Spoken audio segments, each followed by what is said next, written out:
Good morning, everybody, and thank you for joining us bright and early. We are going to be talking some indoor football today. As you all know, we all three are huge fans of all of these leagues, the CIF, the IFL, and the NAL in that order is how we talk about them. So we're going to go ahead and jump right into the CIF playoff picture. Playoffs? Don't talk about it. Playoffs? You kidding me? Playoffs? So that's always a classic. I wanted to throw that in there, Jim Mora. We're going to be talking about the CIF playoff picture, which has shaped up quite recently in a different order than a lot of us may have expected. Krish, real quick, are you surprised to see Selena in the 2 seed? I mean, no, because Gillette has been kind of inconsistent all year. And especially after they caught my boy Mike Pena, what do you expect, right? So I'm happy for them because I love Ed Crouch. And so I was hoping he would get the 2 seed. So I'm fine with that. Absolutely. Crouch is a great quarterback. Give me your thoughts. I mean, obviously we're all a fan of Mike Pena here. No disrespect to him whatsoever, but are you not a big fan of Aaron Aiken? Oh, I love Aaron Aiken. I've been following Aaron Aiken since he was one of the first players I watched play arena football. He's really talented, and his size is incredible. Like what he's able to do, and how he's like Anthony Richardson. Honestly, I believe he's an inch taller than Anthony Richardson, which if you put that in perspective, that's pretty crazy. But no, I think he has a great arm. He's really talented. The CIF team is just different than what he's played. And when you bounce around from league to league, like you go IFL, CIF, and then NAL, there's so different games. And so very few quarterbacks can adjust from game to game. So I think I think he's doing what he can, with the time he's had. That's fair. Ducon, were you surprised to see Selena in the 2 seed?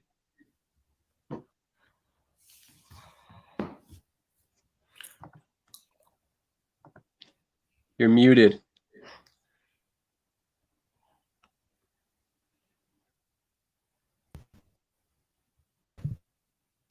You guys don't want to hear from me. No, I'm kidding. In answer to your question, yeah, I was actually surprised to see Selina in the 2 seed because they had started 3-2 and their defense was really rough. They allowed Topeka to put up 65 on them, and they looked like they weren't a Salina Liberty team. So I was really surprised to see them go on a tear. Coach O had completely revamped his entire roster, and definitely with Ed Crouch at the helm, things looked a lot different. And I was pretty surprised. I kind of thought Gillette would actually beat Salina at home and take the 2 seed. But 2-point game, and Salina's right there with the beef again. Absolutely. That's going to be an interesting matchup if it ends up being Salina versus Omaha once again, but we'll see how everything goes. Once again, we've got the Omaha Beef in the 1 seed, the Salina Liberty in the 2 seed, the Mustangs 3rd, Outlaws 4th. So that's kind of another surprising thing to see. We thought it was very unlikely to ultimately see the Outlaws in the 4 seed. I ultimately thought they were going to end up in that 5 seed. Ducon, are you surprised to see Outlaws take the 4 seed over the Bandits? Very surprised. I think that the Bandits had started out 5-1 and dropped 4 in a row to finish the season. That shocked me because going into the season, I thought that the Bandits had the best defense as far as personnel goes. And you know what they say, defense wins championships. Their quarterback play has not been what it needed to be to win any of those games. And they've also, if you look at their schedule, 2 of those games were the 10-0 Beef. One was the 8-2 Salina Liberty, and one the 7-3 Gillette Mustangs. So they had a very, very tough stretch right there at the end of the season. And it shocked me that they fell to the 5th seed, and that Billings got the 4th seed, because I did not see Billings actually beating Gillette at home after losing to them earlier in the season by a score of 77-28. A big shock to me to see Billings pull that off. And so they've done all the right things to get that home game hosting the Bandits. And honestly, they both look like they're about as good as the other team. I mean, that's going to be a great game. 100%. I'm excited about both these games today or this weekend. Ultimately, this Billings Southwest game should be very interesting, and then also the other side of things. Krish, what are your thoughts on Billings ultimately in the 4th seed? I mean, honestly, like Sioux City, right? Like, I love Taz. I think Taz is a top class individual, and I think he's a great quarterback. But I also think like he was hurt. Number one, number two, like he had some off the field issues going on too, and I think the organization should have provided him with more support. And also like Tyler's young. You know, Tyler's really really young. Right, this is his first, I would say, full opportunity at even getting game reps inside, right? And so Tyler has a huge future with this team. I promise you, in indoor football. The way that kid moves around, the way he moves the pocket, like he's super talented. And I think he's really accurate, to be honest. So I think they just need to slow the game down a little bit. And the thing that Billings has been able to do that Sioux City hasn't is create unique ways to win. They're not always going to win by one score. They'll figure out different ways to win. And you have to get creative. And so Billings has done a great job of getting creative. I mean, Coach Brooks, right? Like since he's took over that team, Coach King, right?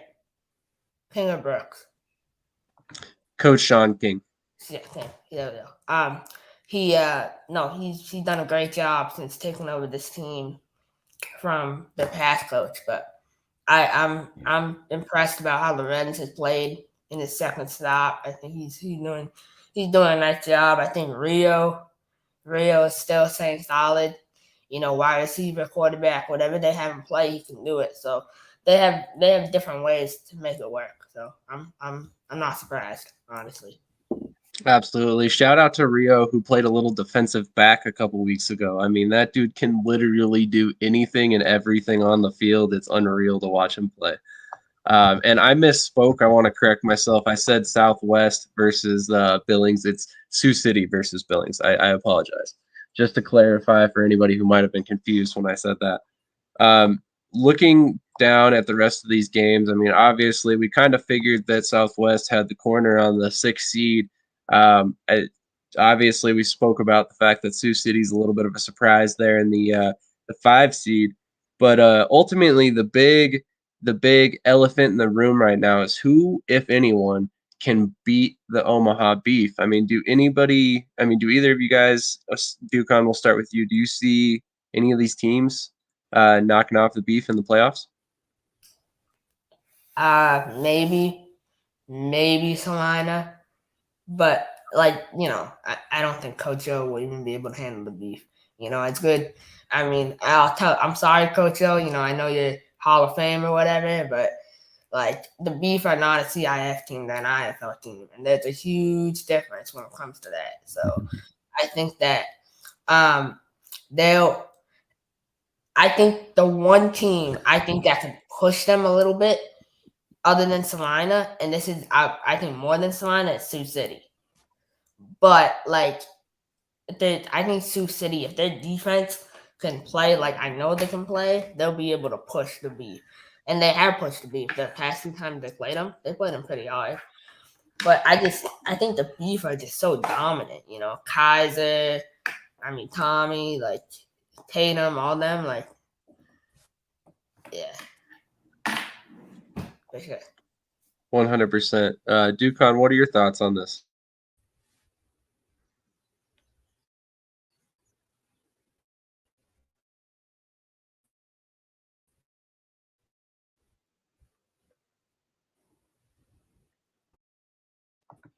Ducon, we still got you, buddy.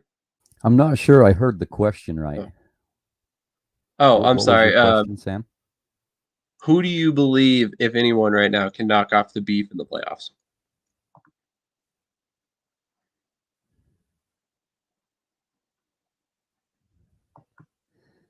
Did you catch it that time? Okay. Well, Coach has done it before. I'd say and Sioux City have what it takes to knock off the Beef. They'd have to play a perfect game in order to do so, in my opinion. That's an incredible team. The Omaha Beef is it's the best I've ever seen them. When they went to Sioux City, they were on the ropes. Sioux City just about had the formula to beat them. And the same thing happened at Salina. Well, we all know the road to Champions Bowl goes through Omaha, and it's just a little bit different when they go there. So I'm going to say that I think neither one of them will win it. I think Omaha's basically a shoe in at this point to give it a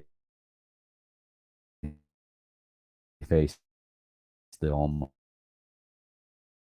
Beef. Alrighty. You broke up a bit there at the end, but I believe you were basically saying that the Beef are the shoe-in to win.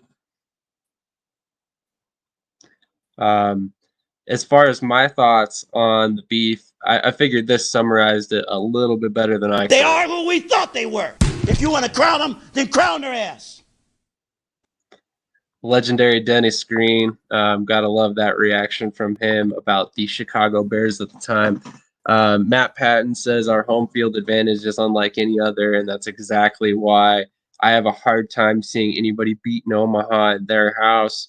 It doesn't really matter. It really doesn't matter who ends up winning either game. I just really don't see anybody going into Omaha and defeating them without a huge dogfight on their hands.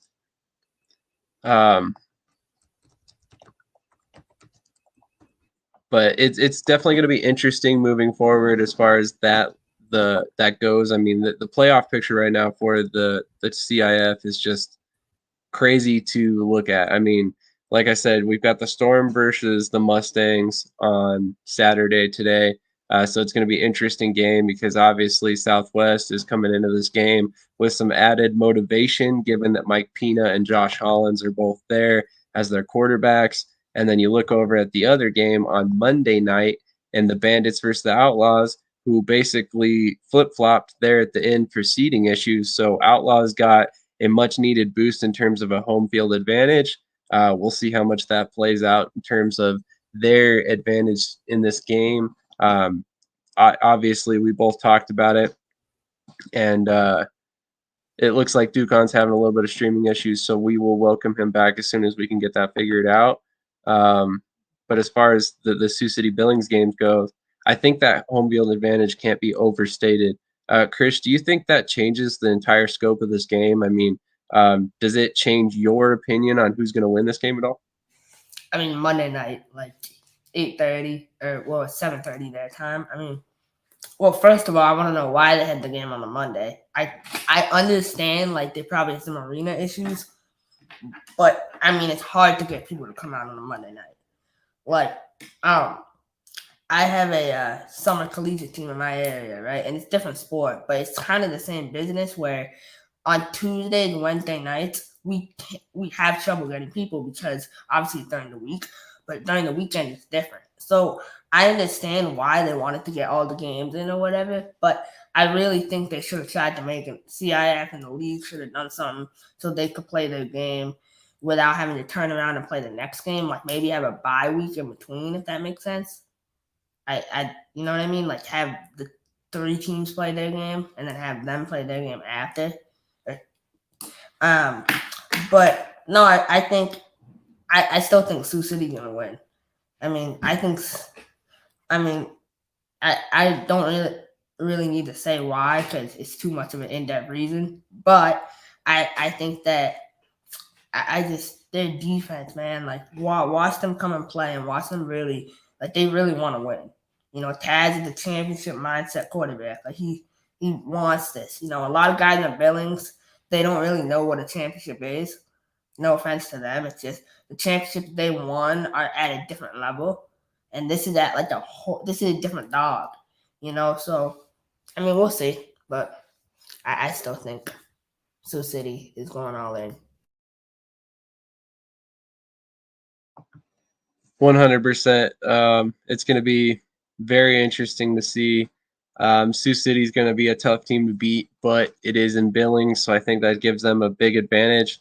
It just occurred to me that I told my IFL guest the completely wrong time zone when I invited him to the show. So I'm going to try and get him on real quick.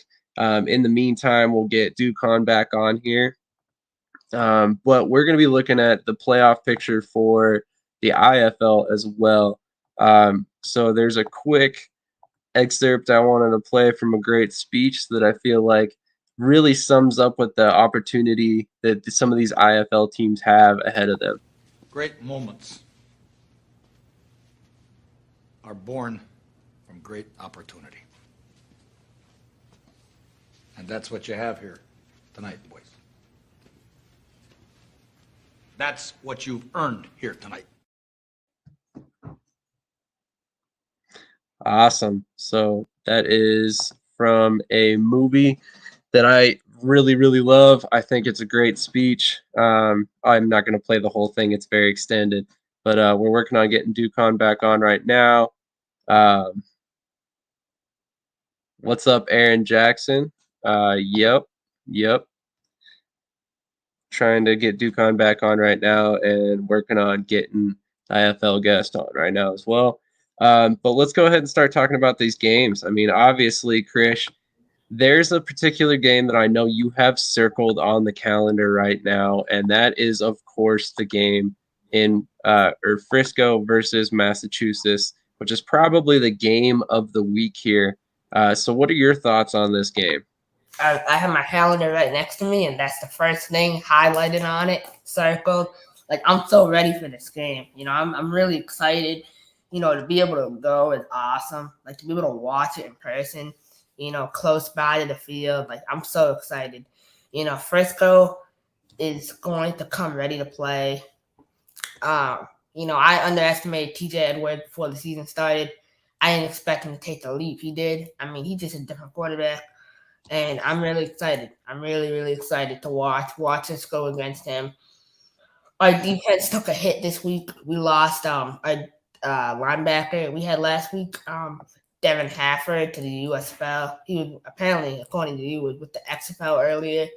And then he signed with the CFL before that. So he played one game. He was amazing. I was so excited to watch him. But unfortunately, you know, they had to steal players. But no, I just, my biggest thing, I'll say that, you know, publicly, man, like my biggest thing I'm scared of is having Jimmy Robinson go. You know, having him leave, like that would be very difficult. If he leaves during the season, like, I don't know what we'll do. But, no, I think this game is going to be really, really good. I think it's going to be high scoring, like action-packed. Frisco scored a lot of points. I think my score prediction is probably somewhere like 65-64 Pirates. Like, really high scoring. I could definitely see that. Especially with the way that Anthony Russo and TJ Edwards right now are playing. I know a couple weeks ago you made a claim, and I'm going to give you an opportunity to back it up with some context. You said that Massachusetts might be rounding the corner to being the best offense we've ever seen. Why is it that you think that, other than the fact that you're a huge Mass fan? And give me some thoughts here. Why do you think that Mass is so good? All right, so let's go down paper, right? So we have Isaac Zico. I mean, I think he had over 10 touchdowns this year. T.O. obviously cemented receiver in this league. We have DC, right? Dan Harrington. And DC, for those who don't remember, was a stud in college at Oregon. in Utah. Like, he led the Pac-12 in receiving yards at one point. Obviously, there's reasons on why that, didn't last. But I think our running, obviously, Jimmy, you see, like, he's leading the league in touchdowns for I think the next closest running back has, like, I want to say 8, and he has 15. Like, he's dominating the league right now. And so we have the most I feel like all around we have the best offense in the league. I think, obviously, the only team that comes close is Frisco and maybe Arizona, but it's just Frisco because TJ can move. But, I mean, Anthony Russo, like, his accuracy, I've never seen it before. He is so accurate. It's unbelievable. Like, the throws he makes in tight windows, I feel like if we keep doing what we're doing, what I know we're capable of, and what I'll say this is we've had a lot of hits on offensive line this year. We've had guys come in and out because guys got hurt, and I think one guy got pulled up to another league, and then we had a guy who came and, like, refused to report, who I was really excited about. So I think if we just continue the pace we will, this will be the best offense, one of the best the IFL has ever seen. I promise that. I can guarantee that almost. I mean, so far it's been very impressive to watch Russo's transition into the indoor game. And I think everybody undersells the transition from the outdoor game into the indoor game and how quick you have to speed up your processor, which I think is actually going to benefit him outdoors. One of the men that I really want to get his opinion on Russo's performance is our next guest, Anthony Miller of XFLnewshub. Good morning, sir. Thank you for joining us. Thanks for having me, guys. Appreciate it. Absolutely. So obviously you cover the XFL. You also cover the IFL. So I'm kind of curious, what are your thoughts on Anthony Russo's performance so far? He's been impressive. I mean, especially I just overheard you guys were talking about the transition from outdoor to indoor. It's so different because when you transition to indoor football, you got to have a quick release. I mean, you got to be able to make quick decisions, and that's always something that quarterbacks have struggled with when they're transitioning to the indoor league. And for Anthony Russo, I think he's been able to make that transition well. He's top 5 in the league in passing yards and passing touchdowns. So he's been able to figure out pretty quick how he's been able to do that. And this is only going to help him, especially if he's trying to get back into the XFL, or if he's trying to get into the NFL. This is only going to make him better as a quarterback to be able to, because when he's going to the outdoor game, he's got pressure. It's not going to feel as bad because he already has to make a quick second or two decision on making a pass. So he's been really impressive. And, even if he's not able to get back into the XFL or some of that, I think he's got a pretty decent career for the indoor game. So I think he's done really well for a Massachusetts team that was looking for a quarterback. He came in and has been able to step up and play really well. 100%. I mean, it's been incredibly encouraging with how he's made that transition so quickly. Just a quick look at his statistics. 62.9% completion rate, 1,433 yards. Again, top 3 in the league, like you mentioned, 29 touchdowns to 5 interceptions.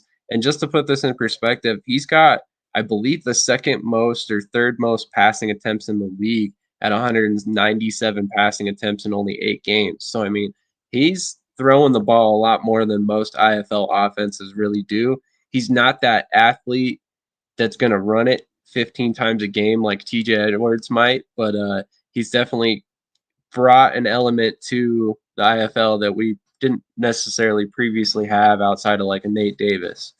Krish, one more real quick question. Obviously, we talked about the fact that you think Massachusetts is one of the best teams in the league. What is your thought on TJ Edwards' performance so far? I think you talked about it the other day, 42 touchdowns to 1 interception, I believe it was. Yeah, it is, I think 47 and 40. I think it's 29. I want to say 29 rushing, 18 passing. TJ should be in. I mean, the USFL, man, they taught their league up real good. And, they seem, like we watch week after week, I see questionable quarterback play. So they're telling me TJ can't start over Kenji Bahar. Like, come on, man, that's crazy. But, no, TJ has been insane. Like, it's just what he's been able to do from year 1 to year 2. It's like when I watched him with the Beast, when I was like I like to call myself the co-offensive coordinator for the Fan Control League, but I think it was me and like 3,000 other people. But still, it was. I mean, I watched him there, and like he was all right, but like watching him now, it's just like what? Like you have to question him. Like, how is he this good? Like, how can anyone be doing what he does? How one interception is like unheard of in any level of football, like indoor and outdoor. And I mean, when you have those type of stats, you gotta wonder like, why is he not in another league? Because that's just like next level. At that point, like it's too easy, you know. I would agree. I think credit goes to Zarek Rollins from the New Jersey Generals, who he worked with this offseason. He looks like a dramatically different passer. He was always an efficient passer last season, but to see him take the strides that he took this offseason, I really think that he's proven that he deserves to be outdoors, especially in an offense like that where they like to incorporate a run first option. So it's going to be interesting to see if he gets any looks from the XFL or the USFL. I've got my eye specifically on the XFL given the inflated rosters. I expect them to kind of leave no stone unturned in terms of talent this upcoming season. So that's definitely a factor moving forward. Looking back at the playoff picture, Krish, are there any other teams that you see as surprises with their current records? I mean, just real quick, we got Arizona at 5-4. They've kind of recovered from where they were at. Naz 5-4, same thing. They kind of struggled early on, kind of recovered. Bay Area 6-3. We got Iowa 1-8, Tulsa 1-8, San Diego 3-6, Vegas 4-5, Duke City 4-5. Tucson's now 4-4 after originally being, I think, 3-0. What are your thoughts? I'm surprised about Tucson being 4-4. I mean, obviously, like Ramon started the season real hot, but like he's kind of cooled down, which I think he's gonna work on certain things. Bay Area with their coaching change, I'm surprised they were able to keep winning. Vegas has really, really surprised me, and that's one thing that Darius Geis's transition to the indoor game has been different than I expected. Obviously, at this point in the season, he's played 2 games, which is kind of questionable in itself, considering he was off the injury report for 4+ games, and he'd only played in 2. So you wonder, like, what's going on for those, 2 other games.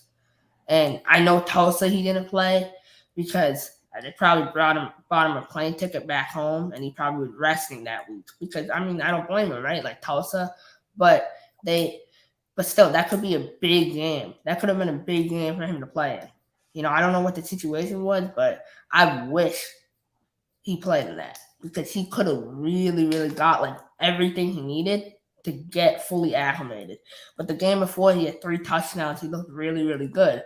But this Arizona game, they just kept trying to like run the rock with him. Like Arizona knew what was coming. I mean, Cecil Cherry is, Ray Lewis's godson for a reason. Like Ray Lewis doesn't, name anyone that. You have to be real special. So I'm excited. I'm really excited to see the IFL playoffs take shape. I know my boy Chuck down there in Duke City is doing his thing, and I know he's gonna lead them. I know the first week people were talking about, oh, he needs to retire, and that's all I heard. Oh, he needs to retire. He's getting too old. He can't throw. I mean, really, like you don't know Charles. He's gonna come back. He's gonna bounce back. So him and Troy Evans, like that, they're gonna keep playing till they literally cannot know anymore.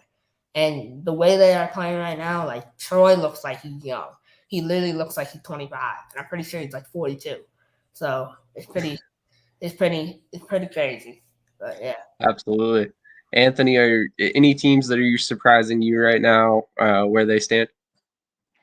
I would say Bay Area, and I think what's really helped him this year. I mean, Dalton Sneed has played really well at quarterback. I mean, he's been one of the most accurate quarterbacks in the league, and I think is what's really helped this offense out and be able to be efficient in the passing game. JT Stokes has been one of the top receivers in this league, and he's a number 1 target for Dalton. So I really like how Bay Area has looked. I mean, they're 6-3. They got themselves in a really good position where they could take that top spot in the West. The West is kind of interesting where it feels like it's going to be it's going to go down to the last week because everyone's just kind of bunched up there. So it's really going to be on Dalton Sneed to make sure that this offense is staying efficient and being able to stay competitive through these last 6 to 7 weeks, because it's going to be tough. But Bay Area's played really well, and they've really shown that they can be one of the top teams in this league.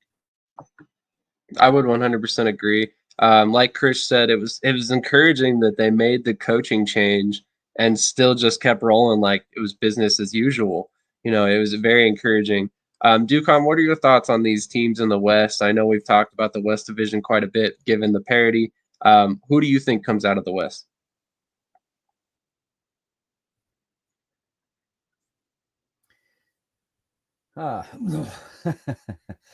That's a big, tough question for me because my opinion changes every week.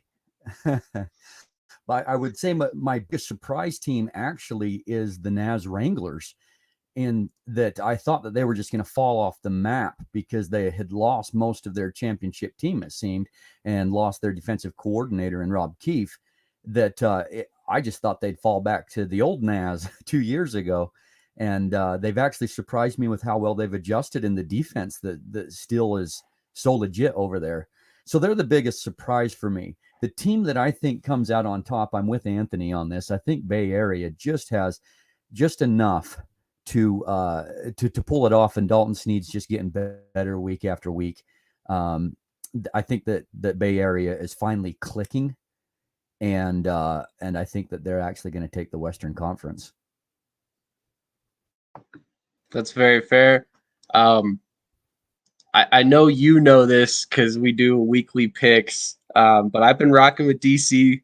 I was a firm believer in the trade, and that is, for the record, I just want to clear some air here. This is no knock on Nate Davis when I say that trade was a win-win for every party involved. Okay, I do not mean that Nate Davis was a problem in Duke City. I've never meant that. I have the utmost respect for him. Just to be clear to anybody who might have questioned that after our last episode. But to be clear, I do think that it was best case scenario for him to go to San Diego. I think he needed a fresh start as much as Duke City needed a fresh start. And now that we are kind of seeing both teams hit their stride, I expect that it will ultimately pan out in best case scenario for both teams. But I think Duke City is ultimately going to come out of the West. I actually just told Coach Griggs this a couple days ago. I'm a firm believer in that move to bring in Charles McCollum.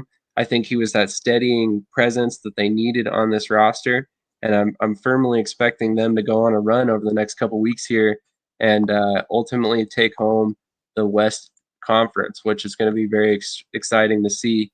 And then let's look at the East Division real quick. We've obviously got Frisco at the top at 8-1. They've basically stayed nearly unblemished all season long, 4-0 in the conference. Quad City 6-2 in the conference, 7-3 overall, and then Massachusetts right behind them, 6-3. Sioux Falls has kind of started to get it back in order, 5-4 right now. Any surprises on the East, Anthony? I'm surprised about how top heavy it is. I mean, I know like Tulsa's kind of a newer franchise, so I kind of figured they were going to struggle. Green Bay's had some, they went through some changes, so they've actually been kind of better than I thought they were going to be. I mean, I know they're kind of sitting at 4-5, but I just felt like all the changes they had on the offensive side, I just didn't know how Green Bay was going to be this season. So I think just going through their changes is interesting. I guess I'm more surprised by how top heavy it is with Frisco, Quad City, and Massachusetts. I feel like have kind of separate themselves from the rest of the division. So I think that's been kind of interesting. I mean, Iowa being 1-8, that seemed to be kind of odd for me. I thought they would be better. I knew Tulsa was going to be at the bottom, but I just felt like Iowa should be better than 1-8. It's really interesting to see them at the bottom the way they are. But yeah, I just feel like Green Bay being 4-5, I feel like that's a better record. I kind of thought they would be. I thought they would struggle more this year, but I actually think they're not doing bad. They're just kind of inconsistent right now, but I actually think they've been pretty decent compared to what I thought they were going to be. 100%. Kudos goes to Jerome Johnson, who I believe is still injured currently. He was having a heck of a season before the injury. Ducon, what are your thoughts on the Eastern Division or Conference? Well, my surprise team, like Anthony said, is actually the Iowa Barnstormers, and for all of the wrong reasons. I did not expect a franchise that has such a storied history to struggle as bad as it has. And so they're my surprise team. Matt Patton asked earlier about what do we think about the Steam Whalers. They're an amazing team. And EJ Hilliard, I've mentioned this before, he's like a cheat code. It's just not fair to have to face him. He's that good. I do think that Frisco is going to take the Eastern Conference, but man, I think that with how the teams have played lately, I think that Mass is just a step ahead of the. And I think that Bay actually might surpass Sioux Falls for that 4th seed. Interesting. I did not see that coming. Drop your surprise IFL team in the comments below. I would love to see some thoughts here. Krish, who's your surprise team on the East? Obviously, we know it's not Mass. You expected them to be good.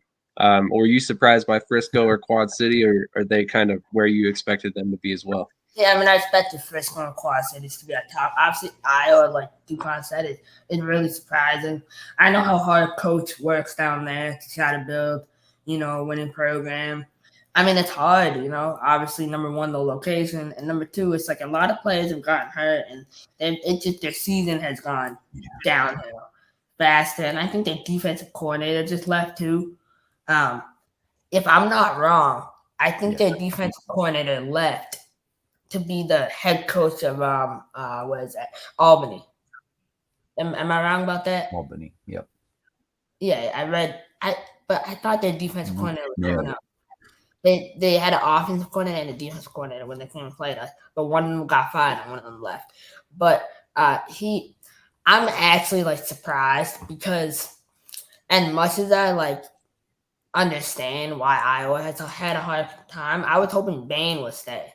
I'm like, man, Bain to Iowa, I'm so excited, him to Lequimiante and all the receivers they have down there. He was really, really clicking. When he came in, he was clicking more than people give him credit for. He had 11 touchdowns and 1 pick in 2 games. To release a guy after that is kind of, and I don't know the whole story behind that, but it's some of these teams, they'll be releasing quarterbacks. I'm like, why, man? It makes no sense because when you have a guy who can come in, it's hard to find a good quarterback in any sport, especially in football. It's hard to find someone who's consistent. So I wish they kept Bain, but yeah.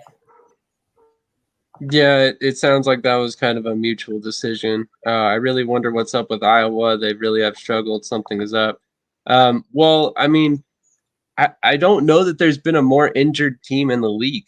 I mean, you look at it and it seems like every week there's guys going on short-term injured reserve or long-term injured reserve.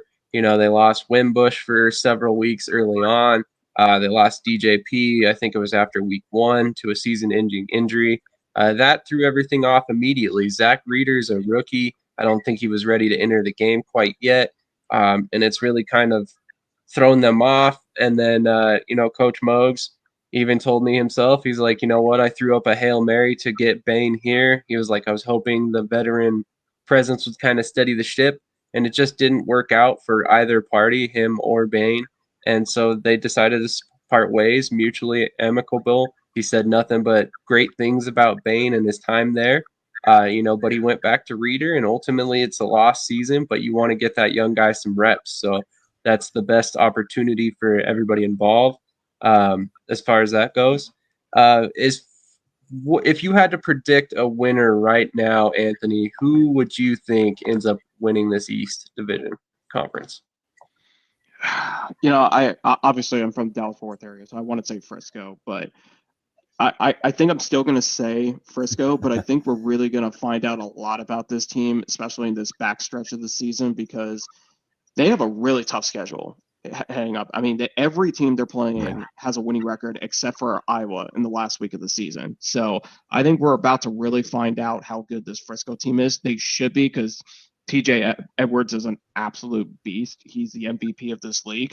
But we're really going to find out, is this team for real or not, if they can, beat the likes of, like, I think they got Sioux Falls twice. They got Massachusetts this weekend. So they have a lot of tough teams coming up. So they need to pull out some tough road wins. And if they're able to do that, not only will they win the East, but they should be able to win the league title as well. I would agree. It's going to be very very interesting to watch, because I'm not really sure exactly how it's all going to pan out. Obviously, last season they were far and away the best team in the regular season, and then the playoffs came and things changed really quickly. Ducon, if you had to pick a winner out of the East, who do you think it's going to be? Frisco.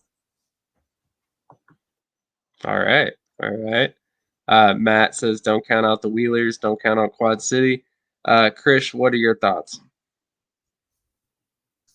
Oh, I'm going to pick to win the East any day of the week, man. Like, I mean, my Massachusetts Pirates, I think we're the best team in the league. But, I mean, I'm not being biased. Like, it's actually what I watch. I want to see an organization run the way we run. Other than Arizona, other than the top dogs, like, the Pirates run the best. And the amount of, like, hate and crap we take about, oh, the attendance sucks, oh, this and that. Like, go to the games. Like, we have a legit fan base. And I know that arena fits 14,500 people. To put that in perspective, out here my way, we have a place called the TD Garden, right? And so that holds 16,500 people. So obviously, like, it's hard to fill that whole place up because there's so many people, right? I mean, honestly, like, give us a couple years, we're going to be on Jacksonville's level. We are going to have the fans that Jacksonville has. I guarantee you that. And I mean that, man. Like, I know Coach probably has something different to say, but I no, like, we're a legit team, and we're winning the East, and we are gonna win, and we're gonna win a championship. I'm so, like, Jawad has built this team to win now, and not tomorrow, not yesterday. We're not teams that we're 1-8 and we're making excuses why we're 1-8. Like, no, we're trying. Every loss we have, there's repercussions, right? So we're cutting plays, we're making moves, and, like, the ability. Think about this. One more point that I have to say, right? A lot of these teams, when they have, like, Division I guy in, like the Ohio State guy, they'll just keep him the whole season, no matter how bad he does, because he's that big name, because it's like, oh, this kid played here, so he has to be good. We'll give him chance after chance after chance.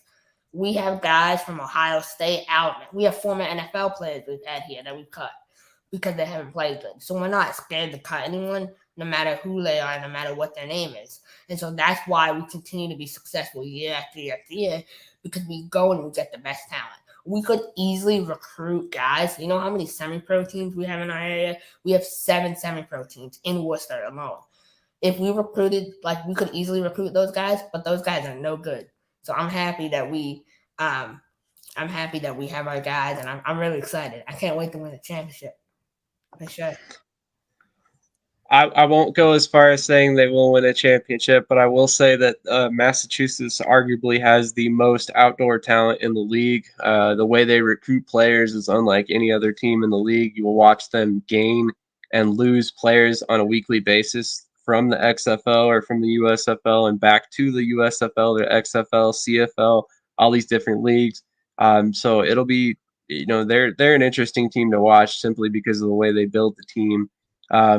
But it's kind of funny that you bring up win now. I don't think any IFL team necessarily builds for the future, and I could be wrong.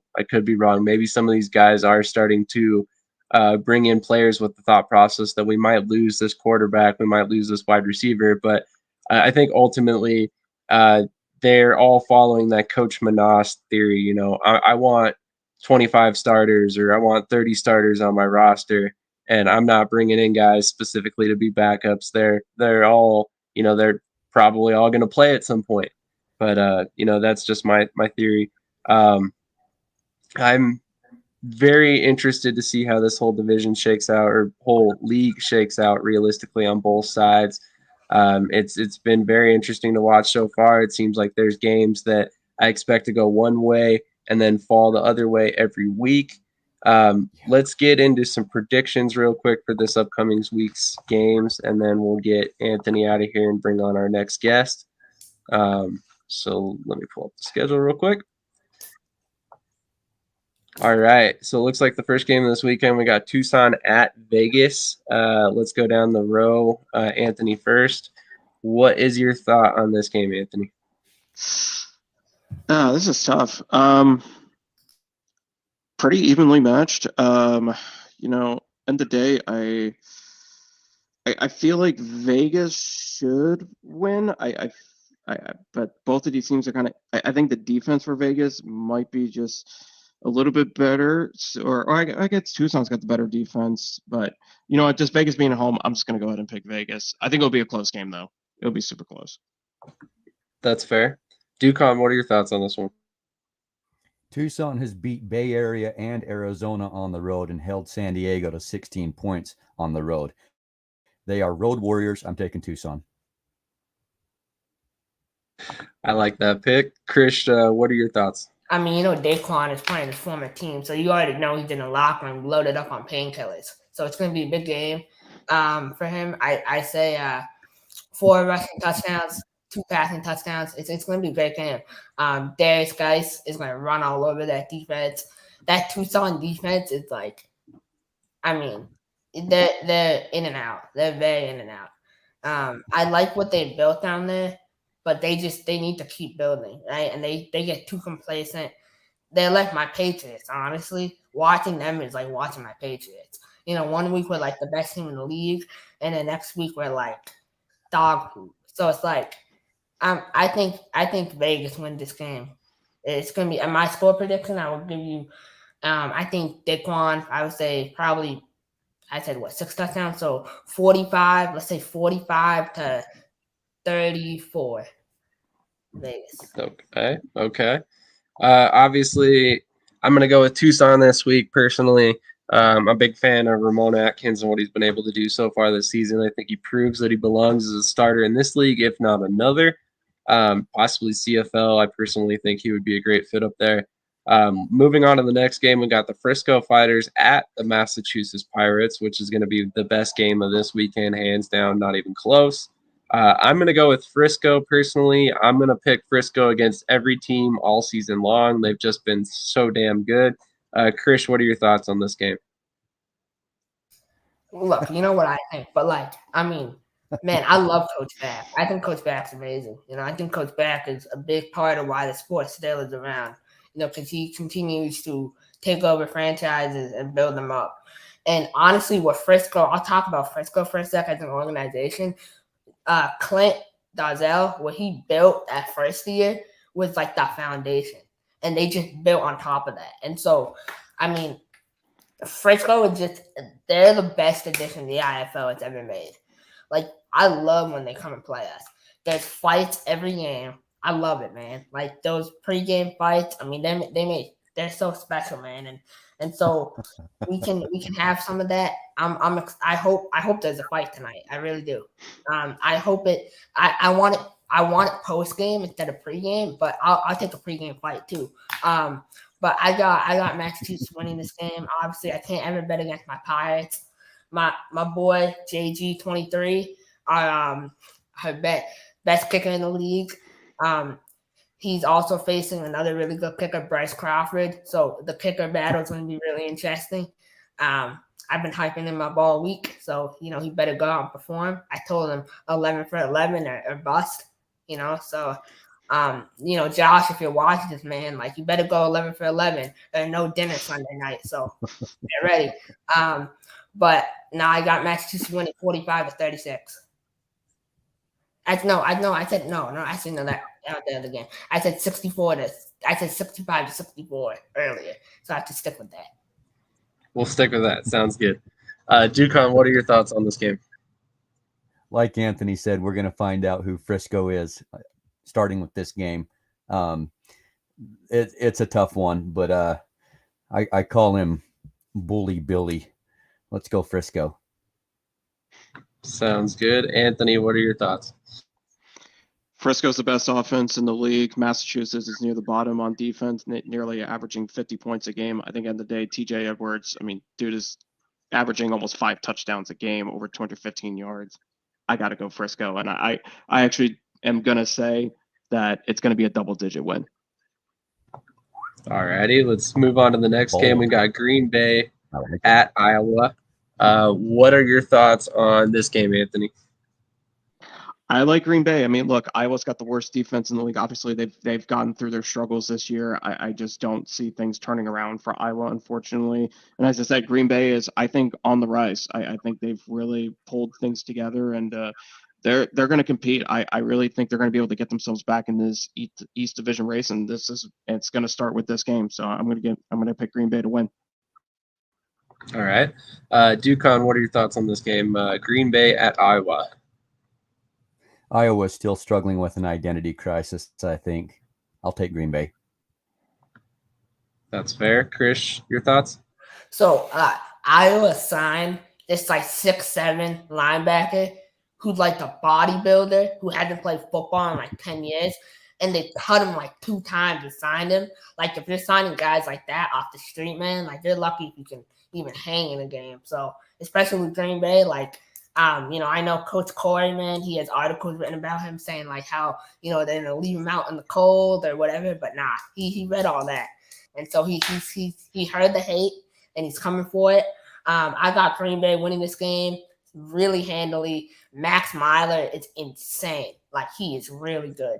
So I got them winning 40. Yeah, honestly, 45-14. Okay, that's fair. Moving on to the next game, we have the Duke City Gladiators at the Bay Area Panthers. Sorry, I'm going to pick the Green Bay Blizzard as well. Sorry, Coach Mogs. Just right now, Green Bay's been playing pretty well. Duke City Gladiators at Bay Area Panthers. In this particular game, it's really tough to pick against Bay Area, but I think I'm going to go ahead and do it anyway because I'm a homer, and that's the closest team to me. So, Krish, what are your thoughts on this game, Duke City at Bay Area?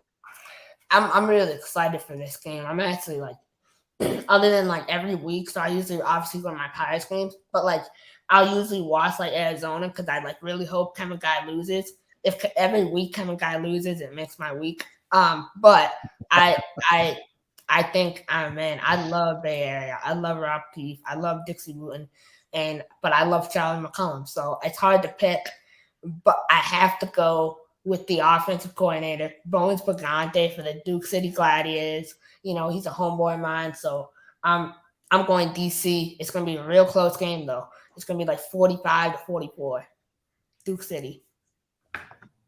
Okay. Anthony, what are your thoughts on this one? It's going to be a good quarterback battle. I mean, Dalton Snead versus Charles McCollum. I think they've both been playing really well of late. So I agree. I agree that I think it's going to be a close game as well. I'm going to give the edge to Bay Area, but if Duke City won, I would not be surprised by it. It will be a very close game, but I like Bay Area to win. That's fair. Ducon, what about you? Yeah, Duke's click, and I think to win back-to-back against Tucson and Naz like they did, those were the 2 other top teams in the West, and now they're going to the top team in the West. I think it'll be a lot closer than some people are predicting. However, ever since Bay Area lost to Tucson at home, they've been unstoppable at home, and they're the only team in the league that could brag about beating Frisco. So I'm going to go with Bay Area. Fair enough. We're going to go ahead and run through both games on this round. We've got Arizona at Northern Arizona, which is always a fun rivalry to watch. And then we've got Tulsa at San Diego. So let's start with Ducon. Let's get your picks on both of these games. Well, I don't think that Tulsa is going to travel that far and win San Diego. So let me just say I'll take San Diego. Honestly, without Marquez Rogers fumbling at the 1-yard line and dropping another touchdown and a half, it's 70-70 between San Diego and Frisco in the second half. Those 2 plays change the outcome of the Frisco-San Diego game. So San Diego can beat anybody in the West. And if they're facing a 1-8 team in the East, I don't think it's much of a contest, to be honest. So I'll take them there. And the other one, that Arizona battle is going to be fun. But Naz has lost 2 straight, and Arizona's won 2 straight, and they were not close contests. Arizona's clicking right now. I'm going to have to go with the Rattlers. Oh, very interesting pick. Anthony, what are your thoughts on these 2 games? Yeah, I'll go with the first of all, San Diego, I think will definitely beat Tulsa. Tulsa is just, they're just not a good enough team right now. They need a lot of work. So I like San Diego in that game. In the second game, Arizona, Northern Arizona, look, it comes down to turnovers. I think Northern Arizona turns the ball over way too much.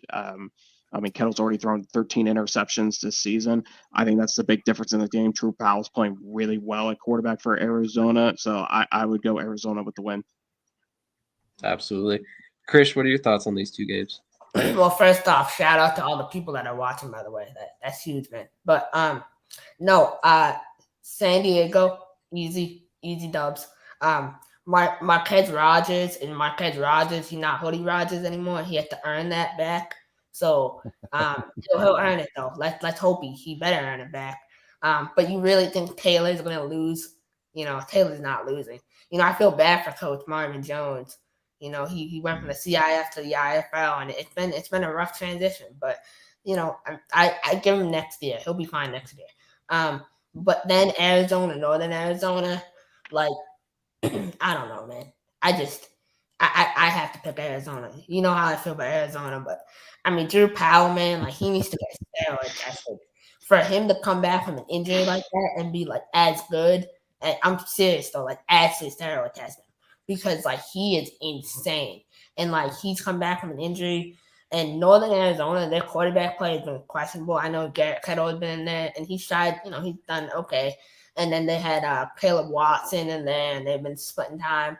But I just you can't bet against Arizona, so I have Arizona winning this game. Yeah. They're gonna score like over 60 points. It's gonna be like 65 to like 32. Okay, fair enough. I'm going to keep mine short and sweet. I'm going to go San Diego and Arizona. Basically, these guys summed up most of the reasons I would have given you anyway. So there's really not much reason for me to rehash all of that. Anthony, thank you so much for giving us a half hour of your time, man. I really appreciate it, especially bright and early on this Saturday morning. Have a great afternoon and enjoy all the football we got coming after us. Absolutely. Thanks for having me, gentlemen. Appreciate it. Absolutely. Thank you, Anthony. So to welcome in our next guest, I have to thank Ducon for arranging this. We have head coach Jason Gibson of the Jacksonville Sharks calling in. Coach Gibson, how you doing this morning? Hey guys, morning. Thank you so much for joining us. We really appreciate it. Yeah, Sorry, go ahead. No, absolutely, man. You guys do a good job. Absolutely. We really appreciate to hear that as well. So real quick, I got to get your thoughts. How do you feel this season has gone so far for your team? Every coach wants to be undefeated. So it's weird sometimes, that the Orlando game's going to haunt us. It could hurt us at the end of the season. But sometimes if you don't have games like that, you don't make the changes that you make.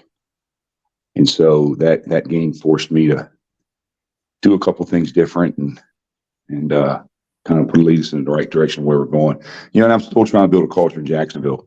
I'm trying to build what I do and how I do things. And I'm trying to build it for the long haul. So in the beginning, there's some ups and downs and just trying to make sure things are the way you want them to be so that we're contending every single year at the top spot, no matter what. That's the goal, no matter what player's there. I'm trying to create Jacksonville as a destination for players to go. And I think we're doing it. Mm-hmm. I love that. Krish or Ducon, you guys got a question? Yeah, I got a question for you, Coach. Ducon here. Hey, buddy. First of all, hey, man, look, you wearing red does not matter. Jacksonville Sharks head coaching job. That's an awesome deal. So games at home and since the Orlando game, you blew out all your first win again. And correct me if I'm wrong, previous to this, you were 1-10 in Jacksonville. Correct? Your phone, is it my phone or your phone breaking in and out? I believe we're having some issues with Ducon's phone as well. Ducon, what was your question again? Say that again, Big Dog. My question is after losing to Orlando, you had Albany come down, you thrashed them. Right. Was that your first win against Albany? And correct me if I'm wrong, previous to that game, you were 1-10 in Jacksonville. Is that correct? I know, right? Isn't that crazy? So how much did the Orlando game actually fuel you, and why are we seeing such a different Jacksonville team now, just thrashing teams? Well, the thing about it is, offensively, we've been doing the same thing all season. So, I mean, we're scoring 6 up. I've never, anywhere I've ever been, had this kind of offense where we've scored 65, 70, 70, 65. I mean, even the 2 games we lost, of course, we're by 1 point. But those games were still in the 60s. We had to make some adjustments on special teams, and we had to make some adjustments on defense, which is what we did. The scoring hasn't changed. I mean, we've outscored people by 120 points. Offense was rolling with Connor Blount and with Sam Castronova. So, when you look at the Orlando game, what's really crazy is we had 9 offensive touchdowns. They had 7, and we lost the game. Wow. And so we missed a ton of special teams points. They had a 2-point run back for a conversion for a touchdown or for a 2-point conversion. We had a fumble we put on the ground. They ran back for 6 points. It's just one of those games, and then things happened. But it was kind of good because it made us make some changes. So things we were doing defensively and special teams wise, we've corrected those, and obviously you see the results. That's awesome. Let me ask you one more question. So you've got West Texas, played them earlier this year. Do you expect a completely different West Texas team than the time you played them before? And are you approaching with a completely different game plan? Yes and yes. They only got 9 players from the original game day roster. Sorry, 7.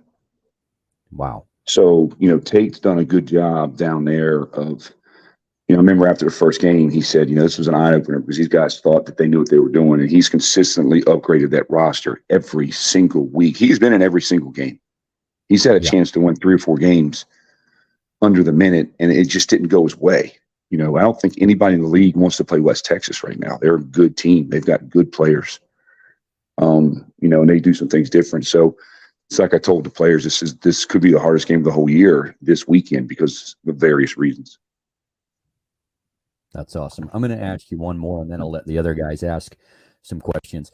So I know you're a big fan of parody. We've talked about that before. And I know that on 2 occasions, I offered to be your quarterback at Columbus. If you want more parity in the league, and Castronova's not giving that to the NAL, I'm willing to come throw for you at Jacksonville and tank your team really fast to even things out. Are you willing to consider that? Whatever's best for the league.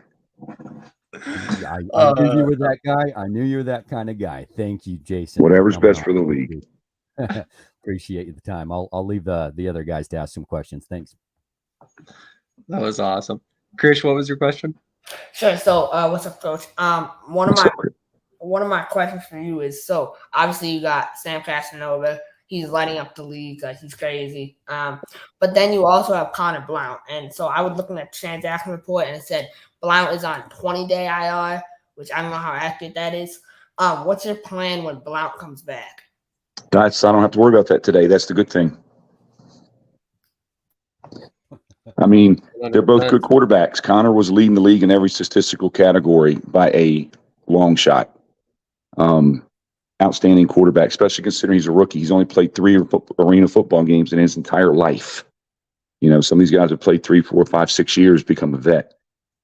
Sam is obviously a league MVP. So I'm blessed to have the 2 best quarterbacks in the league. But I don't have to make those decisions today. Things always seem to work themselves out. I don't really deal in what ifs and what do we have to do when the time comes. We always make the best decision for the team, and then we'll cross that bridge when we get there, if that even happens. So right now he was on 6-week IR based upon the prognosis of his injury. That may turn into season ending, and that may mean that he's available in another 3 or 4 weeks. I don't know. That's a doctor decision. Great question, Krish. I had not thought about bringing that up.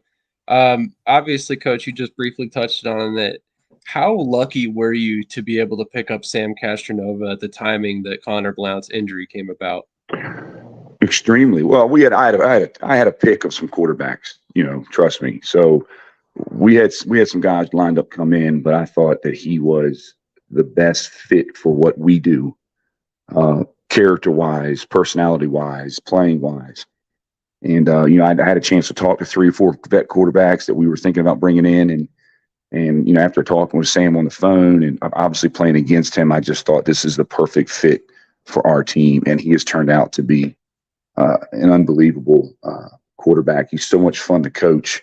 We hit it off, which, I enjoy that. I enjoy working with our quarterbacks and making it a joint game plan. And we have so much fun doing it. And he's just a great fit. Absolutely. And not to stick on the injury Sure. topic so much, but how big of a loss is Darian Townsend? Well, you look early in the year and you talk about those first couple games. We lose Darian game 1 out for the year. And then we turn around and we lose Jeremiah Price. Jeremiah Price, probably the best passer rush in the league, and I've got 2 of them, with him and Shaquille Holiness. And so we lose our offensive specialist, lose our defensive specialist. And then the next game, I had a really nice young rookie that I found named Khalil McLean, who scores 5 touchdowns, and he's an unbelievable player, unbelievable person. And then he gets a season-ending injury, and then we lose our starting quarterback to a season-ending injury. And all that happened in the first 4 games. There was a lot of turmoil, a lot of turnover.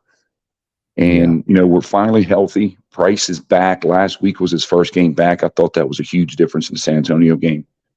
So to be able to get all these guys back. But going back to Townsend, yeah, it hurts. It hurts on a lot of stages. But then you turn around and we're so deep at every single receiver. We don't have one guy that you have to hang your hat on. And Cameron Solomon's having an outstanding year. But then we fall into Tamarion Terry, who's an NFL talent out of Florida State.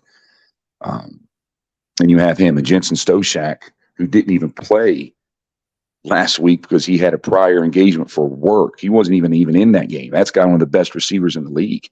He's an AFL receiver. He didn't even play. So you still have him. And you still have Devin Wilson waiting in the wings.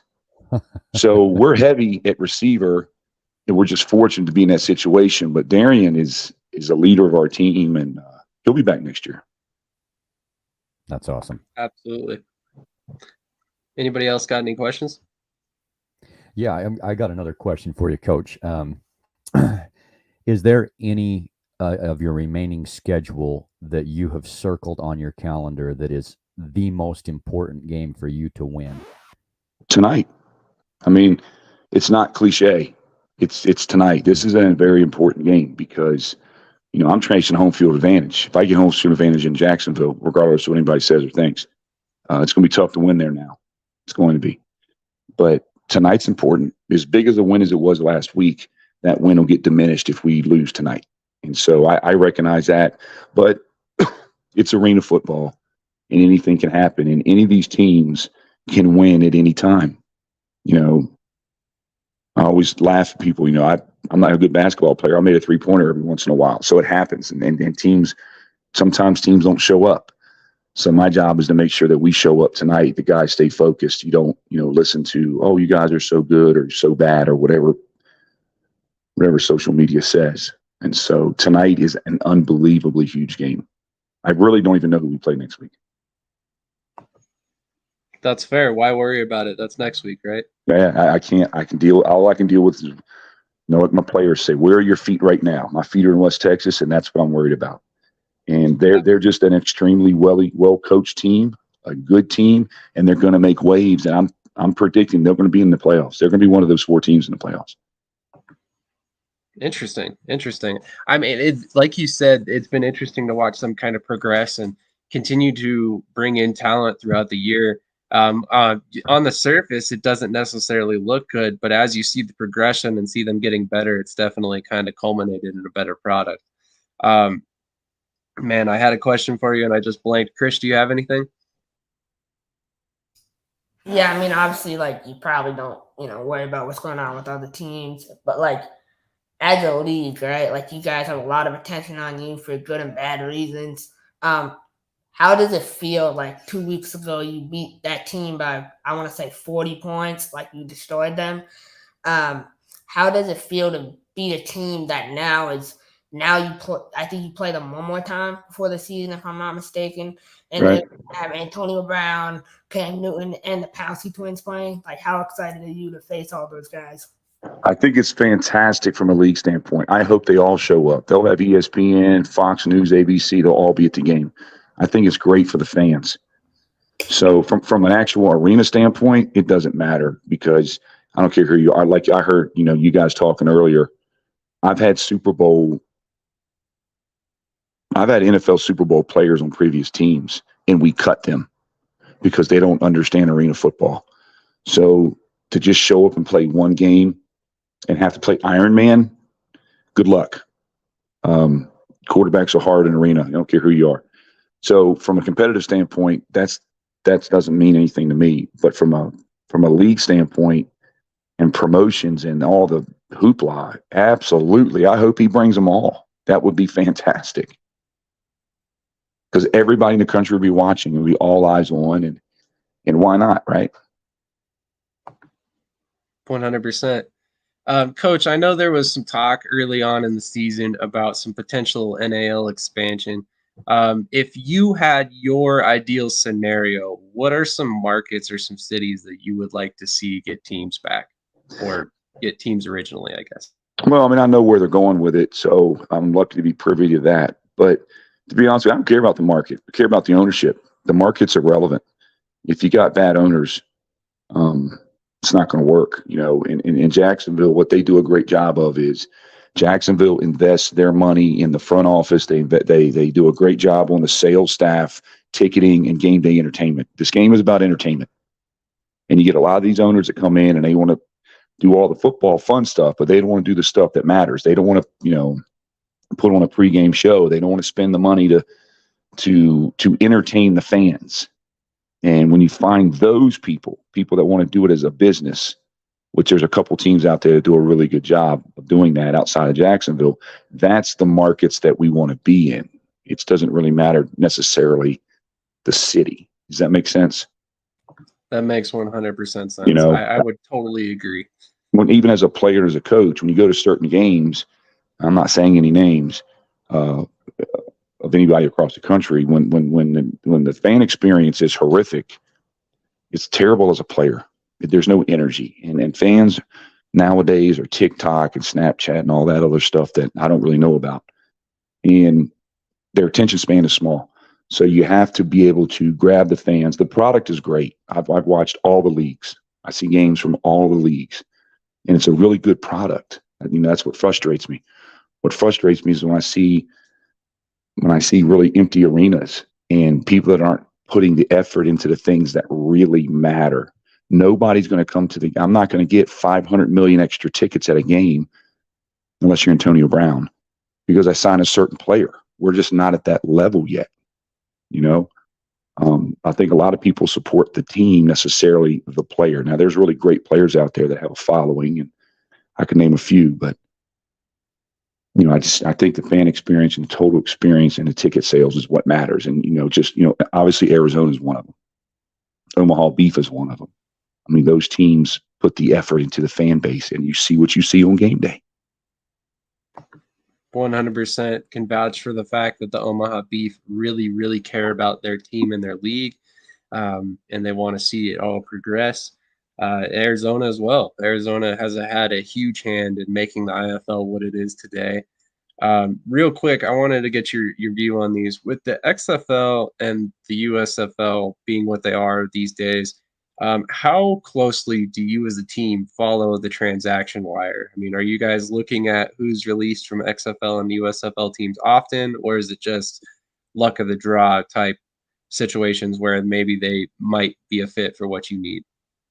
I think it's the second one. I mean, I did the beginning. I actually had an intern, and his job was to track every single day, every transaction, put it on a spreadsheet by position, and get their film and go through it all. But it really just kind of matters what fits. I don't just go get players because they got cut from the XFL. There's guys in the XFL that don't belong there. Trust me. There's guys in the USFL that don't belong there. And there's many players in arena and in indoor football that'll tell you, like, oh my God, I can't believe that guy's playing there. I played with this guy in college. He's not any good. So it happens. So just because a player made it there, I don't put any weight on that. I watch film based upon what we're looking for what our criteria is. And some of them work out, some of them don't. That's completely fair. We got a fan question. He says, how involved is existing leadership, both coaches and front offices, in vetting new ownership? Not enough. I don't know. You just got to get the right people vetting them. I mean, that's not really my thing. I can't make a comment because I don't have enough. I don't have enough say on that. That's completely fair. One more quick question then for you, and then Krish, if you got anything else, let me know. I'm sorry, what was that, Coach? Yeah, I'm fine. I'm just sitting here. Okay. My question was, what has the transition from Columbus to Jacksonville been like for you? In means of. In terms of just the way the two franchises do stuff, the living, basically just all around. Just kind of give us an overall synopsis. Yeah. I don't really need to get into all that. You know, it's what what you make of it. All I know is, outstanding organization in Jacksonville. The city, I fell in love with the city immediately. Obviously, it just I don't like comparing apples and oranges.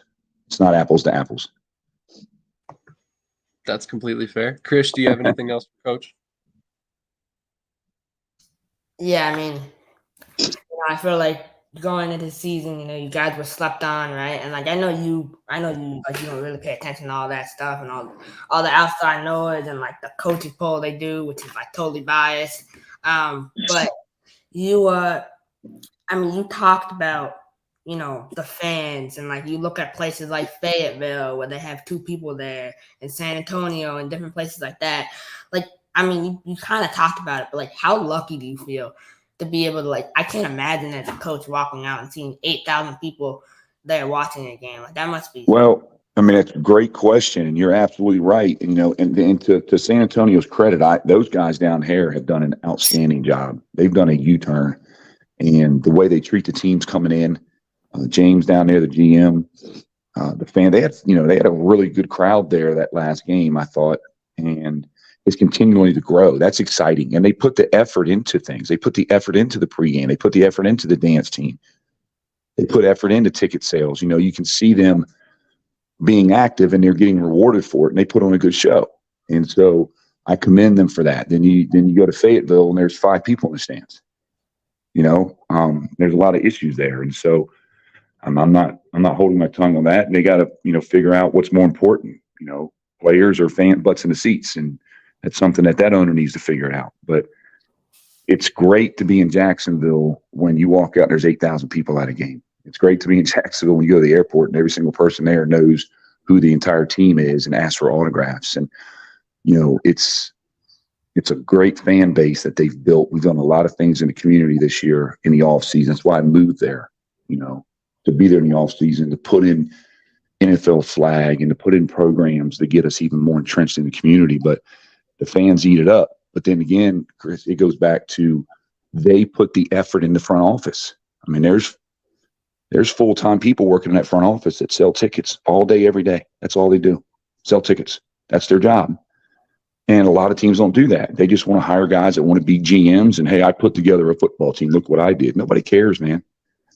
You got to build some entertainment, and you got to build value. How are you going to sell a sponsorship in the city when you got 25 people in the stands? I'm not putting my sign up there. I got a small business. Don't come to me and ask me for $3,000 for a dasher board when you got 50 people in the stands. I'm not going to spend it. So it feels good, and it feels good for the players, and it's a good destination. And to be honest, it's a great recruiting tool. It's a huge recruiting tool. I mean, that is one of the best, coolest atmospheres I've ever seen. For sure. That's awesome. I'm so happy to hear that. And that's honestly encouraging, because that's really what matters at the end of the day. Is we need more atmospheres like Jacksonville, you know, where we have a dedicated fan base and a fan base that's out there supporting their team every week. Coach, thank you so much for your time. We really appreciate it. Don't want to take you up too much of your time. Have a great weekend. Best of luck this weekend, and hopefully we see you get the victory. Yeah, thanks, guys, for what you do. You're doing a really good job, and thanks for what you do for the sport. Absolutely. Really appreciate that as well. Have a great rest of your afternoon. All right. Bye-bye. All right. So, Krish, it's just me and you. I wanted to shout out Ducon for arranging that interview. That was incredibly awesome of him. To be completely honest, just by default, it's not how I've planned things. It's not intentional. I just don't have a lot of connections in the National Arena League so far. If you are currently in the National Arena League and you would like to get your team featured on our channel, make sure to reach out to Krish or I. We can get you on pretty much immediately. You know, we're doing the best we possibly can to bring as much exposure to all of these teams, all of these leagues that we possibly can. FCF included if and when they come back as well. So keep your eyes on that. We're going to have plenty more coaches, player interviews coming for you. And you might want to make sure that you're subscribed to our YouTube channel for a drop that's coming tomorrow. My boy Krish here did a great interview with a pretty large name player from the arena game who is currently outdoors and just won a championship. And then we also had a pretty big name outdoor professional football coach on here as well from the USFL. So you definitely want to catch that interview dropping tomorrow right before the game. Krish, man, thank you so much once again for joining me as always. Real quick before we get out of here, I want to leave you guys with this little gem that I created last night.